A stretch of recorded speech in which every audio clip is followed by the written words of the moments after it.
सन 1362 उस्मानी तारीख में एक नया बाब शुरू हुआ और खान गाजी के बाद सल्तनत की बागडोर एक नए सिपाही सुल्तान मुराद अव्वल के हाथ में आ गई। मुराद सिर्फ एक वारिस नहीं थे, वो मैदान जंग के सिपाही भी थे और रियासत के मामार भी। उनकी शख्सियत में सख्ती भी थी और हिकमत भी। बरसा उस वक्त उस्मानी सल्तनत का मरकज था, एक ऐसा शहर जहां मस्जिदें भी थीं, मदारिस भी और फौजी कैंप भी। शहर की गलियों में इल्म और तलवार दोनों साथ साथ चल रहे थे।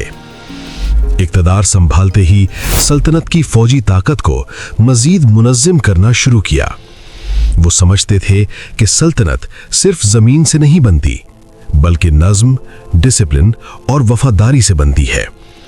उस्मानी फौज उस वक्त आहिस्ता आहिस्ता एक नए निज़ाम की तरफ बढ़ रही थी। सिपाहियों को तरबियत दी जाती थी, हाजिरी का रिकॉर्ड रखा जाता था और तनख्वाह भी मुकर्रर थी। ये वो दौर था जब कबायली लश्कर रियासती फौज में तब्दील हो रहे थे। मुराद जानते थे कि आने वाली जंगें सिर्फ तलवार से नहीं जीती जा सकती, बल्कि ज़हामत और मंसूबा बंदी से जीती जाएंगी। बल्कान की सरजमीन उस्मानी सल्तनत के लिए एक बड़ा हदफ बन चुकी थी। ये इलाका किलों, पहाड़ों और ताकतवर रियासतों पर मुश्तमिल था। मुराद ने फैसला किया कि बराह रास्त हमला हमेशा बेहतरीन रास्ता नहीं होता। कभी कभी सियासी हिकमत ज्यादा ताकतवर हथियार होती है। सन 1371 एक अहम लम्हा करीब था। दरियाए मारिसा के किनारे तारीख का एक बड़ा मार्का होने वाला था। उस्मानी फौज खामोशी से अपनी पोजीशन संभाल रही थी। सिपाहियों के कदम जमीन पर धीरे धीरे चल रहे थे। रात की तारीकी और जंग का सन्नाटा एक अजीब सा खौफ पैदा कर रहे थे।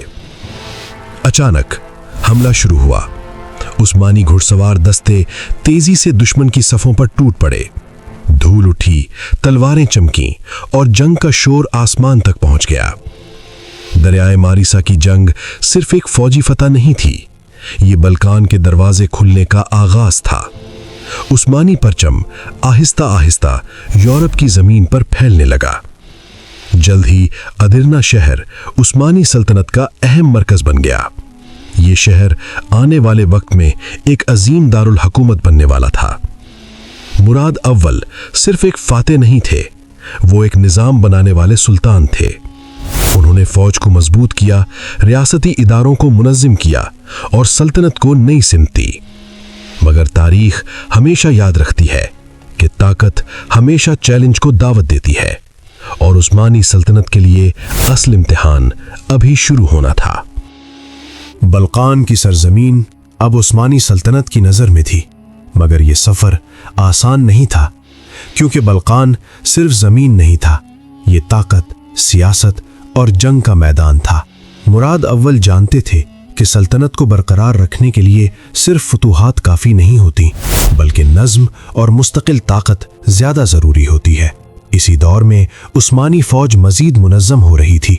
सिपाहियों को बाकायदा तरबियत दी जाती, तनख्वाह दी जाती और जंग के वक्त मुकम्मल हाजिर रहने का हुक्म था।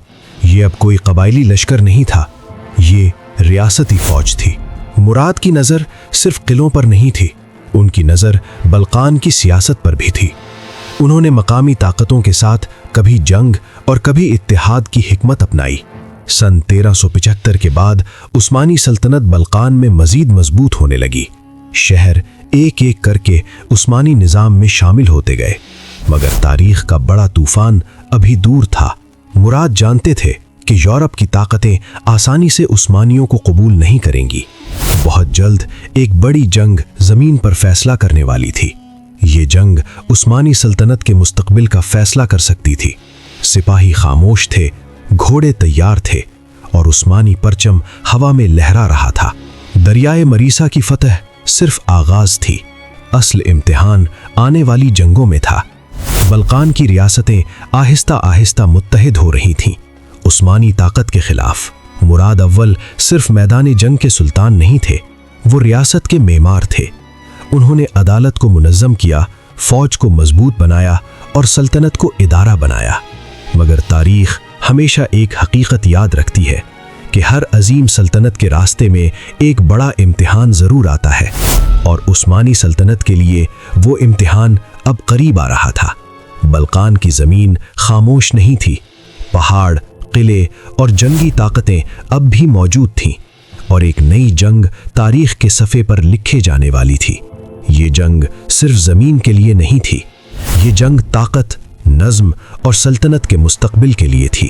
مراد اول آسمان کی طرف دیکھ رہے تھے، اور شاید وہ آنے والے طوفان کو محسوس کر چکے تھے، کیونکہ تاریخ ہمیشہ خاموشی سے اپنا راستہ بناتی ہے۔ بلقان، سن 1379۔ تاریخ ایک نئے موڑ کے قریب تھی۔ عثمانی سلطنت اب ایک طاقتور قوت بن چکی تھی، مگر بلقان کی ریاستیں خاموش نہیں تھیں۔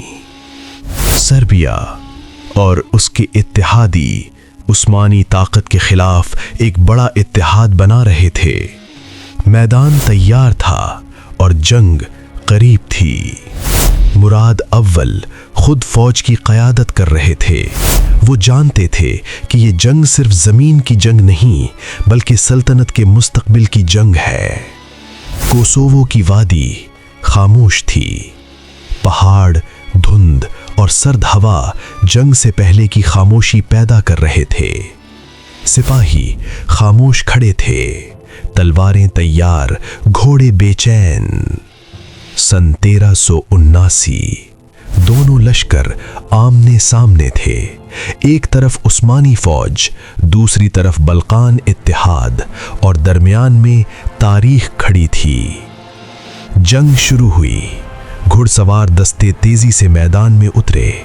دھول اٹھی، تلواریں چمکیں اور آسمان جنگ کے شور سے گونج اٹھا۔ مراد اول میدان جنگ میں موجود تھے۔ وہ سپاہیوں کو حوصلہ دے رہے تھے۔ عثمانی فوج نظم و ضبط کے ساتھ لڑ رہی تھی۔ جنگ شدید ہوتی گئی۔ خون، دھول اور تلواروں کی آواز۔ کوسوو کی وادی اب بھی جنگ کے آثار اپنے اندر سمیٹے کھڑی تھی۔ دھول، خون اور ٹوٹی ہوئی تلواریں۔ میدان جنگ آہستہ آہستہ سکون میں بدل رہا تھا۔ سلطان مراد اول فتح کے بعد میدان جنگ کا معائنہ کر رہے تھے۔ ان کے ارد گرد وفادار عثمانی سپاہی کھڑے تھے۔ کچھ زخمیوں کی مدد کر رہے تھے اور کچھ خاموشی سے سلطان کی طرف دیکھ رہے تھے۔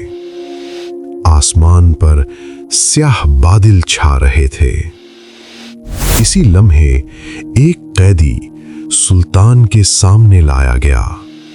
سپاہیوں نے بتایا کہ یہ ایک سربیائی جنگجو ہے جس کا نام تھا میلوس اوبلچ۔ وہ سر جھکائے کھڑا تھا، گویا شکست تسلیم کر چکا ہو۔ مگر اچانک اس نے اپنے کپڑوں میں چھپا خنجر نکالا اور پوری طاقت سے سلطان مراد پر حملہ کر دیا۔ سپاہیوں کو سنبھلنے کا موقع بھی نہ ملا۔ چند ہی لمحوں میں عثمانی سپاہیوں نے حملہ آور کو مار ڈالا، مگر سلطان مراد شدید زخمی ہو چکے تھے۔ سپاہی فوراً اپنے سلطان کے گرد جمع ہو گئے۔ کوئی پانی لا رہا تھا، کوئی دعا کر رہا تھا۔ آسمان پر بادل اور گہرے ہو چکے تھے۔ مراد اول نے آسمان کی طرف دیکھا اور آہستہ سے کہا، سلطنت صرف زمین سے نہیں بنتی، بلکہ نظم، وفاداری اور ایمان سے بنتی ہے۔ عثمانی سپاہی خاموش کھڑے تھے۔ کسی کی ہمت نہیں ہو رہی تھی کہ کچھ کہے۔ صرف ہوا عثمانی پرچم کو آہستہ آہستہ ہلا رہی تھی۔ اور پھر سلطان مراد اول اسی میدان جنگ میں اپنے رب کے حضور حاضر ہو گئے۔ وہ تاریخ کے ان چند حکمرانوں میں شامل ہو گئے جو تخت پر نہیں बल्कि मैदान जंग में अपनी जान देते हैं। मुराद अव्वल उस्मानी सल्तनत के सिर्फ एक सुल्तान नहीं थे, वो एक मेमार थे जिन्होंने फौज को मुनज़्ज़म किया, रियासत को मजबूत बनाया और सल्तनत को यूरोप की सरजमीन तक पहुंचाया। उनकी शहादत के बाद भी उस्मानी परचम रुकने वाला नहीं था, क्योंकि उस्मान ने एक ख्वाब देखा था और वो ख्वाब अब हकीकत बन चुका था। कोसोवो के मैदान में सुल्तान मुराद की शहादत के बाद उस्मानी फौज अब एक नए रहनुमा की तरफ देख रही थी। तारीख के उफक पर एक नया नाम उभर रहा था, एक ऐसा सुल्तान जिसकी रफ्तार बिजली की तरह थी। वो था बायजीद, जिसे तारीख ने नाम दिया यल्दरम यानी बिजली। अगली किस्त में हम देखेंगे किस तरह बायजीद यल्दरम ने उस्मानी सल्तनत को यूरोप की ताकतों के सामने एक खौफनाक कुव्वत बना दिया।